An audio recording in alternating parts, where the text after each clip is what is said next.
주님을 만나기 위해서 기도하기 위해서 오신 여러분들을 주님의 이름으로 환영합니다.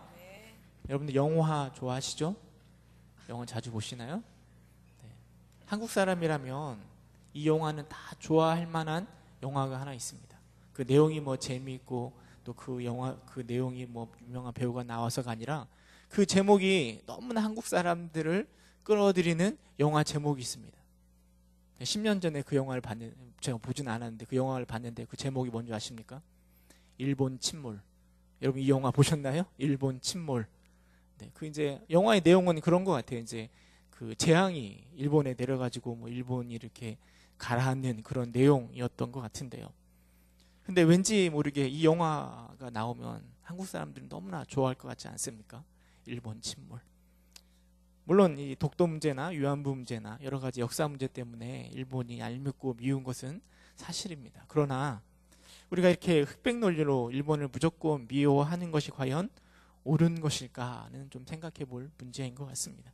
마찬가지로 우리가 대한민국 국민인 동시에 우리는 하나님의 백성들입니다. 하나님의 백성들로 하나님의 백성이 아닌 저 세상 사람들을 어떻게 바라봐야 할까에 대해서도 우리는 고민해야 될 것입니다. 무조건 우리가 일본을 싫어하는 것처럼 저 세상 사람들을 멀리하고 미워할 것이 아니라 하나님은 과연 우리로 하여금 선택받고 구원받은 우리가 저 세상 사람들을 어떻게 바라보기를 소망하고 계실까? 우리 요나서 말씀들을 통하여서 함께 고민하고 생각해 보고자 합니다. 여러분 요나서는 총 4장으로 구성되어 있습니다. 1장에 보면 그 내용이 무엇인가 하면 하나님 요나를 부르십니다. 그리고 요나에게 사명을 더하여 주십니다. 그 사명이 무엇인가 하면 니느웨로 가서 심판을 선포하라는 것이죠. 하나님의 사명을 들은 요나는 선지자임에도 불구하고 하나님의 부르심을 직접 들었음에도 불구하고 그 명령에 불순종하고 도망칩니다. 그 내용이 바로 1장의 내용입니다.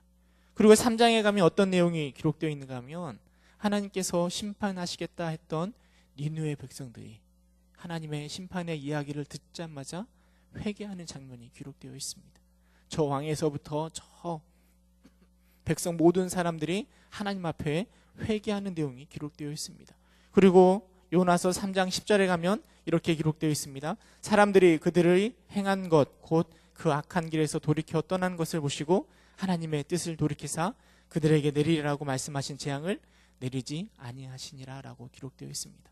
그러니까 3장의 내용은 니느웨 사람들이 하나님 앞에 회개하고 하나님께서 내리고자 했던 그 심판을 거두어 드리시는 그래서 용서와 자비의 기록이 3장입니다. 1장의 심판의 내용이 3장의 용서로 큰 반전을 일으킵니다. 그리고 그 사이에 우리가 읽은 성경 본문 2장이 기록되어 있습니다. 2장의 내용이 무엇인가 하면 요나가요 물고기 뱃속에서 하나님 앞에 드리는 기도문입니다. 고백입니다. 그런데 이 요나의 고백이 1장 하나님의 심판과 3장 하나님의 용서를 연결하는 연결고리 역할을 하는 것이죠. 도대체 그 고백이 무엇이기에 이런 변화를 가져왔는지 함께 생각해 보기를 원합니다. 요나서에 보면 두 부류의 사람이 등장합니다. 어떤 사람이 등장하는가 하면 먼저는 하나님에게 버림받은 하나님의 심판을 앞두고 있는 사람들이 등장합니다. 그 사람들은 누군가 하면 바로 니느웨 사람들입니다. 요나서 1장 2절에 보면 그 악독이 내 앞에 상달되었고 라고 하나님은 요나에게 말씀하십니다. 니느웨 사람들의 악독이라고만 표현되어 있어서요. 니느웨 사람들이 얼마나 타락했는지 얼마나 하나님을 떠나는지 우리가 분명하게 알 수는 없습니다. 그러나 동일한 시대의 나훔서에 보면 이 니느웨 사람들이 얼마나 타락했는가를 좀 알 수 있습니다. 나훔서 1장 14절을 보면 이렇게 기록하고 있습니다. 내가 내 신들의 집에서 새긴 우상과 부은 우상을 멸절하며 내 무덤을 준비하리니 이는 내가 쓸모없게 되었음이라 라고 기록하고 있습니다. 나훔서 3장 1절에 보면 화 있을진저 피의 성이여 그 안에는 거짓이 가득하고 그리고 탈취가 떠나지 아니하는도다 라고 기록하고 있습니다. 니느웨 사람들이 어떤 악독에 빠져 있었는가 하면 나훔서를 보면 우상 숭배에 빠져 있는 거죠. 하나님이 아닌 우상을 섬기는 또 거짓이 가득하고 탈취가 가득한 그런 죄악들을 하나님이 바라보시고 악독하다라고 판단하시고 그들에게 하나님의 심판이 임할 것을 요나로 하여금 선포하게 하시는 것이죠. 사실 그런 니느웨 사람들의 타락해버린 모습을 보면서 우리는 무엇을 생각하는가 하면 오늘날 타락해버린 우리 세상 사람들의 모습을 생각해 볼 수 있습니다. 니느웨 사람들이 얼마만큼 어느 정도 타락했는지 사실 저도 정확하게 알지는 못합니다. 그러나 제가 생각할 때 과연 오늘만큼 타락했을까요? 니느웨 사람들이 오늘 우리가 살아가는 이 시대만큼 타락하게 살아갔을까요? 오늘 우리가 살아가는 모습을 보면 인성이 우리 인간의 모습이 너무나 기계적으로 변해버린 것 같습니다. 서로에 대한 배려나 관심을 찾아볼 수가 없습니다. 오직 누구만 생각하는가 하면 나만 생각하고 나만 바라보는 세상인 것 같습니다. 그런 나만 생각하는 세상은 교만으로 흘러가고 그 교만은 자꾸 하나님을 향해 도전합니다. 하나님 앞에 피조물인 인간은 자꾸만 하나님을 향해 도전합니다. 과학을 가지고 도전하고요. 내 능력을 가지고 도전하고 물질과 또 권위와 권력을 가지고 하나님 앞에 도전합니다. 그리고 마치 하나님이 없는 것처럼 아니 내가 하나님인 것처럼 살아가는 오늘날의 세상 모습을 바라봅니다. 내 자신이 우상이 되어버린 거죠. 이런 우상 말고도 신천지와 같은 우리 작년에 그 영상 봤잖아요. 신천지에 빠진 사람들 말 쓰다 보니까 하나님을 믿는 자들을 현혹시키는 그런 이단들이 너무나 많이 있습니다. 그 이단들로 인하여서 개인이 파멸되고 교회가 깨어지는 모습을 우리는 적지 않게 보게 됩니다. 도덕적으로 타락한 모습도 말로 표현할 수가 없죠. 요즘은 하도 인터넷이 매체가 발달되어서 너무나 쉽게 그런 것들을 접하게 되는 것 같아요. 나라 곳곳에서 터져나오는 상상도 할 수 없는 그런 죄악들의 모습들이 너무나 많다 보니까 이제는 웬만해서는 놀라지도 않습니다. 특별히 성적인 타락은 이제 극에 달해 있는 것 같아요. 세계적으로도 동성애라든지 동성 결혼이 합법화되는 것은 이게 흐름인 것 같습니다. 조금 있으면 우리나라도 그렇게 될까 걱정입니다. 많은 사람들은 오늘 우리가 살아가고 있는 이 세대를 말세라 이야기합니다. 하나님의 심판이 곧 다가올 것이라 라고 이야기합니다. 니느웨 사람들 그 모습을 보면서 오늘 세상 사람들을 생각해 볼 수 있습니다. 또 다른 부류, 요나서에 등장하는 또 다른 부류는 바로 하나님의 부르심을 받은 자입니다. 누구죠? 바로 요나입니다.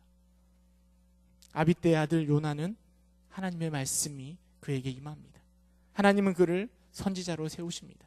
그를 통하여 구원의 은혜뿐만 아니라 선지자로서 귀한 사명도 그에게 더하여 줍니다. 정확하게 말하면 그 사명은 저 니느웨 땅에 가서 하나님의 심판 임하였음을 선포하는 사명입니다. 하나님의 부르심을 받은 자. 여러분들은 어느 편에 속해 있습니까? 하나님의 부르심을 받은 자입니까? 아니면 하나님의 심판을 앞두고 있는 버림받은 자입니까? 네, 선택받은 자이죠. 네, 저는 확신합니다. 이곳에 계신 여러분들은 금요기대를 사모하여 하나님을 만나기를 사모하는 여러분들은 누가 뭐라고 해도 구원의 열차에 올라탄 구원의 감격을 누리고 있는 하나님의 백성들이라 저는 확신합니다. 뿐만 아니라 여러분들에게는 물론 각 개인에게 어떠한 사명이 임했는지 알 수는 없지만 하나님의 사명, 하나님께서 원하시는 여러분들을 향한 원하시는 사명이 있을 것이라 저는 확신합니다. 어떤 사명 구체적인 건 모르겠지만 일반적으로도요. 가서 복음 증인이 되는 사명, 또 제자를 세우는 사명은 우리 모두에게 주어지는 사명이라 생각되어집니다. 그런 사명 받으신 걸 여러분 믿고 계시죠? 믿고 계시죠? 네. 그런데 요나서에 보면 참 우리를 당혹하게 만드는 게 있습니다. 하나님의 버림받은 자, 그리고 하나님의 부르심을 받은 자가 있는데요. 그들이 행동하는 모습을 보면 영 반대로 행하고 있습니다. 하나님의 부르심을 받은 자는 하나님의 명령에 순종하며 나아갈 것 같은데요. 그렇지 않습니다. 아니 하나님께 버림받은 그들은 그냥 저주하며 불순종하며 하나님을 대항할 것 같은데 반대로 행동합니다. 특별히 이 니느웨 사람들이 어떻게 행동하는가 하면 요나를 통하여 심판의 메시지가 선포되자마자 모든 성읍의 사람들이 하나님 앞에 회개합니다. 요나서 3장 5절 6절 함께 읽어볼까요? 요나서 3장 5절 6절 함께 읽어보도록 하겠습니다. 3장 5절 6절 요나서 3장 5절 6절 함께 읽겠습니다. 시작.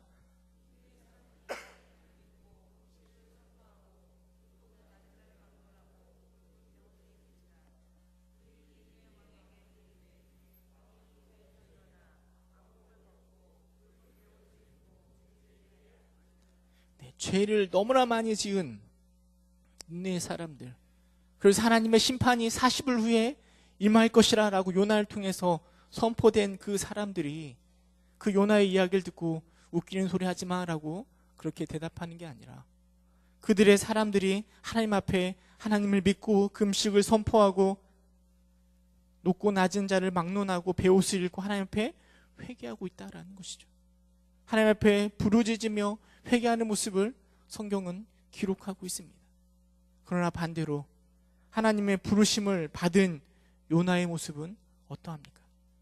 1장 2절에 가면 너는 일어나 저 큰 성읍 니느웨로 가서 그들을 그것을 향하여 외치라. 그 악독이 내 앞에 상달되었음이라 라고 하나님의 음성을 냈습니다. 근데 1장 3절에 가면 요나가 이렇게 행동합니다. 그러나 요나가 하나님의 얼굴을 피하려고 일어나 다시스로 도망하려 하여 욥바로 내려갔더니 마침 다시스로 가는 배를 만난지라. 여호와의 얼굴을 피하여 그들과 함께 다시스로 가려고 뱃삭을 주고 배에 올랐더라 라고 성경은 기록하고 있습니다. 하나님의 부르심을 받은 요나는 하나님의 음성을 듣자마자 아멘으로 순종하는 게 아니라 배를 타고 다시스로 도망치는 주랭랑을 치는 모습을 성경은 기록하고 있습니다.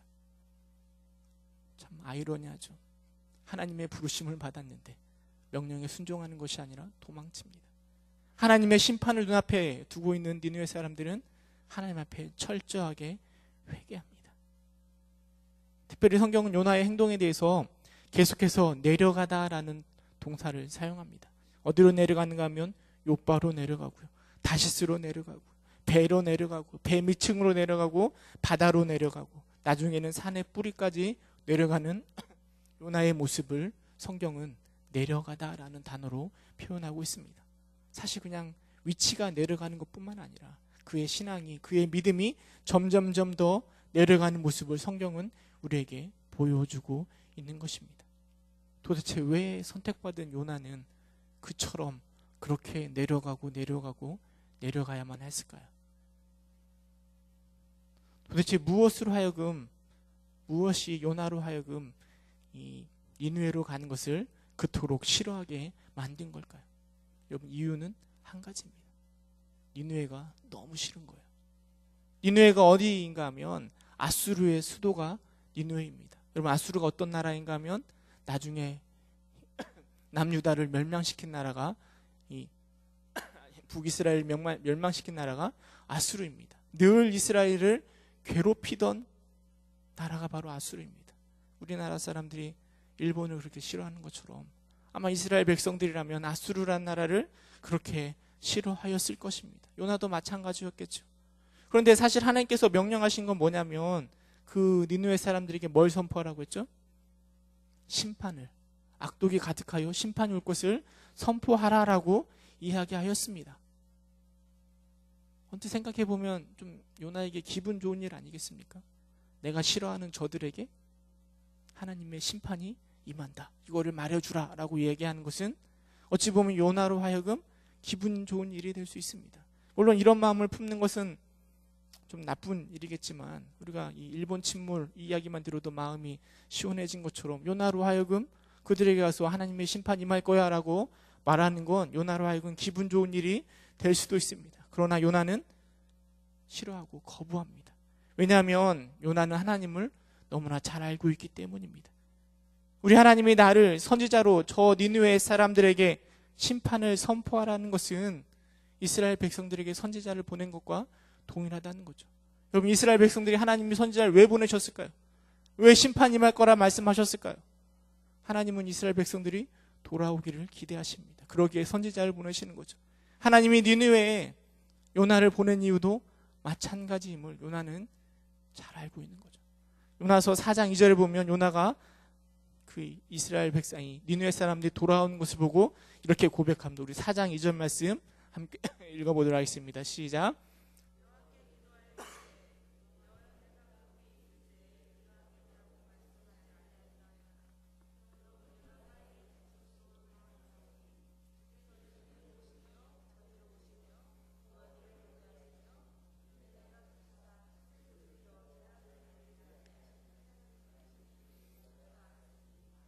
요나가 고백하는 하나님 어떤 하나님이신가 하면 은혜로우시며 자비로우시며 노하기를 더디하시며 인애가 크신 하나님이십니다. 그 하나님이 저 니느웨 백성들이 혹여나 심판의 이야기를 듣고 회개를 하면 하나님께서 그들에게 심판을 거두실 것을 너무나 잘 알고 있는 요나는 그 니느웨 백성들에게 찾아가서 심판이 임할 것이라는 사실조차 말하기를 거부하고 있는 것입니다. 혹여나 저들이 회개하면 또 하나님이 용서해 주시면 저들이 그냥 살아남게 되잖아요. 그게 싫어서 요나는 그렇게 도망치고 있는 것입니다. 그만큼 요나는 하나님을 잘 알고 있고요. 그만큼 요나는 니느웨 백성들을 미워하고 싫어하고 있습니다. 그러나 요나가 놓치고 있는 것이 있습니다. 그게 무엇인가 하면 요나나 니느웨 사람들이나 50보 100보라는 거죠.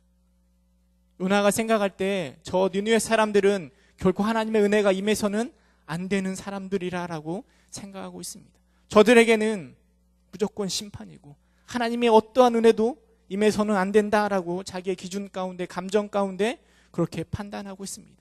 그러나 하나님이 바라보실 때 요나가 지은 죄나 저 니느웨 백성들이 지은 죄나 거기라는 거죠. 하나님을 바라볼 때 그들이 구원을 누리게 되는 것은 요나가 구원을 누리든 니느웨 백성들이 구원을 누리든 그것은 전적인 하나님의 은혜입니다. 그런데 요나는 그것을 깨닫지 못합니다. 그 고집이 얼마나 센지 풍랑 가운데 휘청휘청거립니다. 사람들이 다 배에 있는 사람들이 같이 배를 탔던 사람들이 살아보려고 짐을 다 던집니다. 그래도 흔들흔들거리니까 이게 누구 때문인가 해서 제비를 뽑습니다. 누가 뽑히는가 하면 요나가 뽑힙니다. 요나가 얘기합니다. 내가 이렇게 도망쳐서 하나님이 아마 벌하시는 것 같다라고 이야기합니다. 하나님을 알지 못하는 그 배에 탔던 사람들이 하나님 앞에 도와달라고 막 강구합니다. 배는 곧 침몰할 것 같습니다. 그런 상황이라면 제가 만약에 그런 상황이 있다면 하나님 앞에 하나님 제가 잘못했습니다. 니느웨로 갈게요.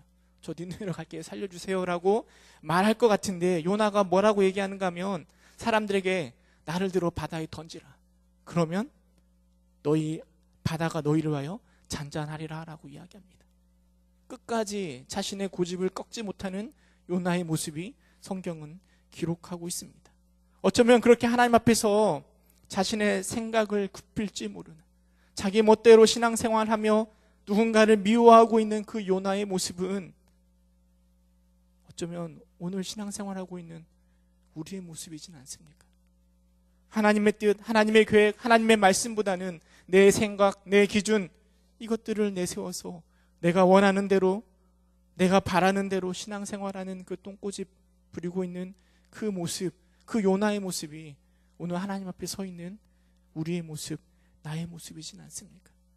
내가 한 번 아니면, 내가 한 번 미워하면 하나님이든 뭐든 다 상관없이 그냥 신앙생활해 가는 모습. 우리 하민이를 보면서 그런 모습을 종종 봅니다. 저번에 한번 장화를 하나 사줬거든요. 비 올 때 쓰는 장화를 사줬더니요. 너무 좋아하면서 늘 신고 다니려고 합니다. 교회 나오려고 할 때도 날씨가 맑은데 무조건 신어야 된대요. 무조건 신어야 된대요. 아무리 설득해도 되지 않습니다. 요즘에 날씨가 많이 더워지잖아요. 긴 옷 입지 않고 좀 짧은 옷 입으려고 하면 무조건 긴 옷 입어야 된다고 고집을 피웁니다. 어떻게 꺾을 수가 없습니다. 그런 신앙의 모습이 오늘 하나님 앞에 서 있는 우리의 모습이진 않습니까? 하나님 편에서 이런 요나의 모습을 바라보면 정말 어이가 없을 겁니다. 아니, 내가 어떻게 은혜로 너를 구원해냈는데 넌 어떻게 그렇게 행동할 수 있는가? 라고 우리를 책망하실 것 같습니다. 제가 하나님이라면 도망치는 요나를 그냥 내버려 둘 것 같습니다. 그냥 너 하고 싶은 대로 해. 나는 다른 사람 세워가지고 내 일 할 테니까 네 마음대로 해 라고 말할 것 같은데 하나님은 그렇지 않으십니다. 하나님과 동행하십니다. 하나님은 요나와 동행하십니다. 함께 하시면서 요나를 기어코 바른 길로 인도하십니다. 최후의 수단으로 하나님이 무엇을 준비해 두셨는가 하면 커다란 물고기를 준비해 두신 것입니다. 저는 요나서를 묵상하면서요, 이런 생각을 해봤습니다. 과연 요나가 물에 빠진 후에 얼마가 지난 후에 물고기가 요나를 잡아먹었을까요? 얼마 만에 물고기가 요나를 잡아먹었을까요? 요나가 물에 빠지자마자 냉큼 와서 잡아먹었을까요? 제가 하나님이라면 요나에게 좀 물 좀 먹였을 것 같습니다. 그냥 물속에서 막 흔들다가 죽을 때쯤 되었을 때 요나에게 물고기를 보내가지고 확 잡아먹게 하지 않았을까요? 우리 하민이 가끔 제가 이렇게 흔들리는 것처럼 하나님이 요나에게 그렇게 혼내시지 않았을까요? 이건 뭐 제 우스갯소리고요. 그렇게 물속에 들어온 요나가 3일 동안 그 물속의 뱃속에서 무슨 생각을 하였을까요? 그 고백이 바로 2장의 고백입니다. 눈을 떴을 때 아무것도 보이지 않는 그 깜깜한 뱃속에서 요나는 무슨 생각을 하였을까요? 2장에 보면 요나는 그곳을 스올의 뱃속이라고 표현하고 있습니다. 스올이 무슨 뜻인가 하면 음부, 지옥이라고 이렇게 기록되어 있습니다. 그러니까 지금 요나가 그 물고기의 뱃속에 있지만 거기서 요나의 감정은 무엇인가 하면 내가 지금 지옥 가운데, 음부 가운데 떨어져 있는 것으로 느끼고 있는 것 같습니다. 그리고 간절히 하나님 앞에 기도합니다. 그 기도의 내용문이 바로 2장인데요. 저 2장을 곰곰이 묵상하면서 2장을 기록했던 시기가 요나가 물고기 뱃속에서 기록하였을까? 아니면 나중에 다 건짐받은 이후에 그 뱃속에 있었던 것을 회상하면서 기록했을까? 뭐 여러 가지 생각이 들긴 하지만, 그러나 제가 오늘 여러분과 나누고 싶은 건 이 2장의 내용을 통해서 우리에게 주는 교훈이 무엇이 있을까? 좀 함께 생각해 보고자 합니다. 두 가지 교훈을 생각해 볼 수 있는데요. 첫 번째, 요나가 그 뱃속에서 깨달았던 것은 하나님의 주권입니다. 3절에 보면 이렇게 기록하고 있습니다. 주께서 나를 나를 깊은 속 바다 가운데로 던지셨으므로라고 표현하고 있습니다. 누가 요나를 바닷속으로 던졌는가 하면 배에 타고 있던 사람들이 요나를 물속으로 던졌습니다. 그러나 요나는 고백하기를 누가 하셨다고요? 주께서 하셨다라고 이야기합니다. 큰 물이 나를 둘러쌌고 어떤 파도가요? 주의 파도가, 큰 파도와 큰 물결이 다 내 위에 넘쳤나이다 라고 이야기합니다. 그 파도를 주의 파도라라고 고백하고 있습니다. 요나가 물고기 뱃속에 있으면서요, 이 일어난 모든 일들이 다 하나님의 주권 가운데 일어났음을 고백하고 있는 거죠. 물고기가 나를 잡아먹은 것도, 배에 빠진 것도, 이런 상황이 퍼진 것도 다 하나님의 주권 가운데 일어났음을 고백하고 있는 것입니다. 그리고 4절에 가면 이렇게 고백합니다. 내가 말하기를 내가 주의 목전에서 쫓겨났을지라도 다시 주의 성전을 바라보겠나이다 라고 고백하고 있습니다. 모든 것을 주관하시는 분이 하나님이심을 고백한 요나는 자기에 대해서 무엇이라고 고백하는가 하면 주의 목전에서 쫓겨났다, 주의 눈앞에서 쫓겨났다라고 고백합니다. 어쩌면 요나가 생각할 때 이 뱃속에 갇혀있는 게, 이 죽음 어두움 가운데 갇혀있는 게 주의 목전에서 쫓겨난 자신의 모습을 표현하고 있는 건 아닌가 생각해 볼 수 있습니다. 내 고집을 꺾지 못하고 도망치기에 바빴던 요나는 자신을 주의 목전에서 쫓겨났다라고 표현하고 있습니다. 그러나 그럼에도 불구하고 뭘 한다고 하죠? 주의 성전을 바라보겠다라고 이야기합니다.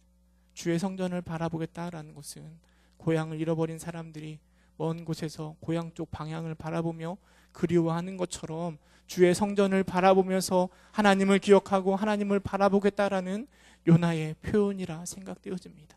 내가 비록 주의 목전에서 떠났을지라도 여전히 주의 성전을 바라보겠다라는 것입니다. 요나는 자신의 구원이 하나님께 속하였음을, 하나님의 주권 가운데 이런 모든 일이 일어났음을 너무나 잘 알고 있기 때문에 그 모든 상황 속에서 주님을 바라보겠다라고 이야기합니다. 그리고 9절에 이렇게 고백합니다. 구원은 여호와께 속하였다라고 고백하고 있습니다. 구원은 여호와께 속하였다. 모든 것을 주관하시는 그 하나님 앞에 나의 구원도, 이 지금 물고기 뱃속에서의 구원도, 나의 삶도 오직 하나님께 속하였다. 그렇게 고백하고 있는 요나의 모습을 바라볼 수 있습니다. 또 한 가지 생각해 볼 수 있는 것은 하나님의 돌보심입니다. 비록 자신의 고집을 꺾지 못한 요나라 할지라도 하나님은 그를 포기하지 않으십니다. 그를 건져내십니다. 물고기로 건져내십니다. 이것이 바로 자신의 자녀들을 향한 하나님의 보호하심이고 사랑하심입니다. 아무리 하나님을 거역할지라도 하나님은 그의 자녀들과 동행하시고 그에게 옳은 길을 선택할 수 있도록 그들을 이끄시는 것이죠. 요나가 이렇게 고백합니다. 요나가 2장 2절에 이렇게 고백하기를 함께 읽어볼까요? 요나서 2장 2절 함께 읽겠습니다. 시작.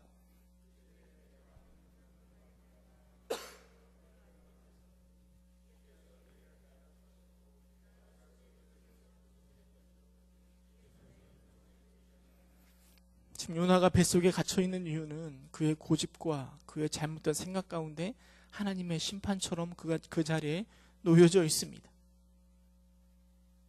그럼에도 불구하고, 그 징계 가운데 있음에도 불구하고 수월의 뱃속에서 부르짖었더니 주께서 내 음성을 들으셨다라고 고백하고 있습니다.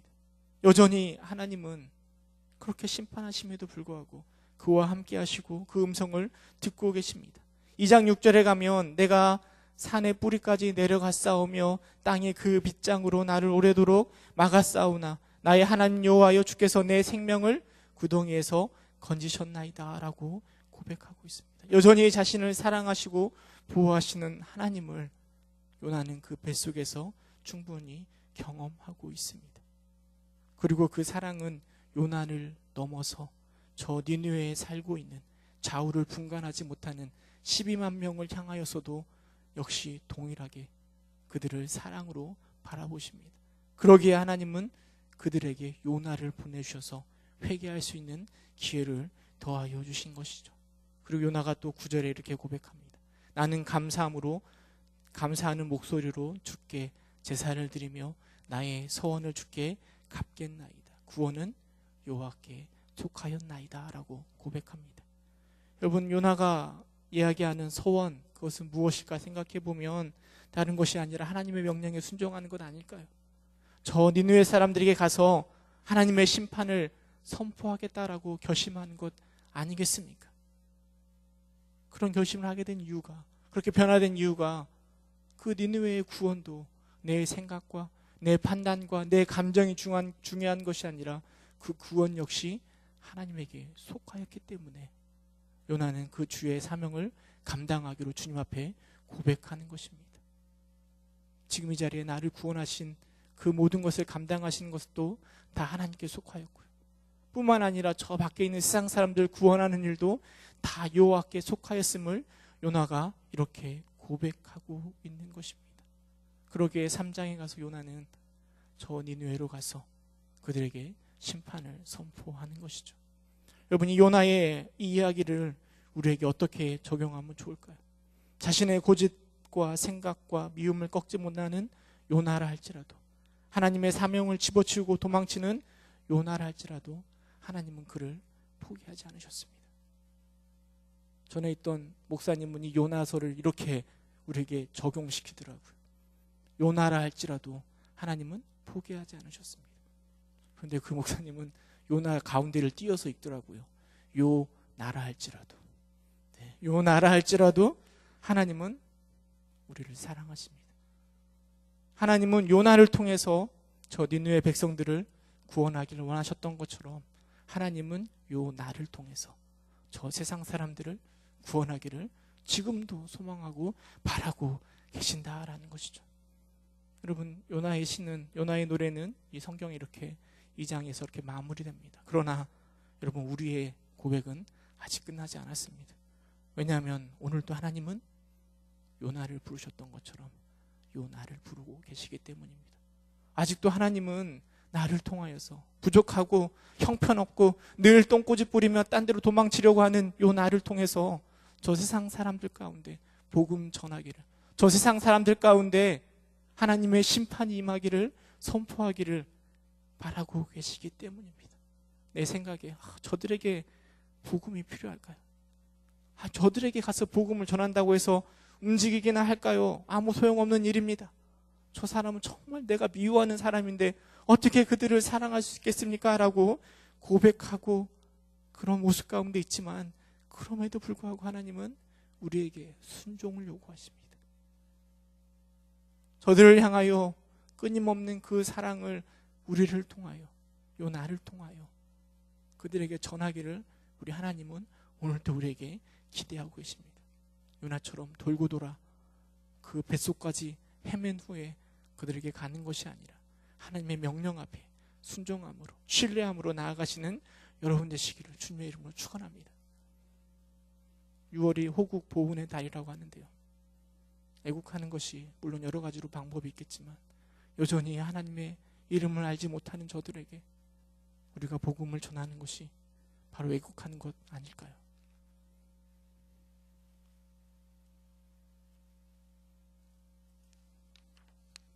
때로는 우리에게 부당한 것처럼 느껴질 수 있습니다. 때로는 말도 안 되는 것처럼 생각되어질 수도 있습니다. 하나님의 명령이요, 우리의 힘으로는 감당할 수 없는 것처럼 보여질 수도 있습니다. 저 미워하는 사람을 어떻게 사랑할 수 있을까요? 어떻게 그들에게 복음을 전할 수 있을까요? 그러나 요나가 고백했던 것처럼 구원은 여호와께 속하였음을 믿고 신뢰하고 하나님의 뜻이라면 순종함으로 나아가서 요나의 이 고백을 통하여 니느웨 백성들이 돌아오는 그 기쁨들을 누리시는 여러분 되시기를 주님의 이름으로 축원합니다. 함께 기도하겠습니다. 은혜가 풍성하신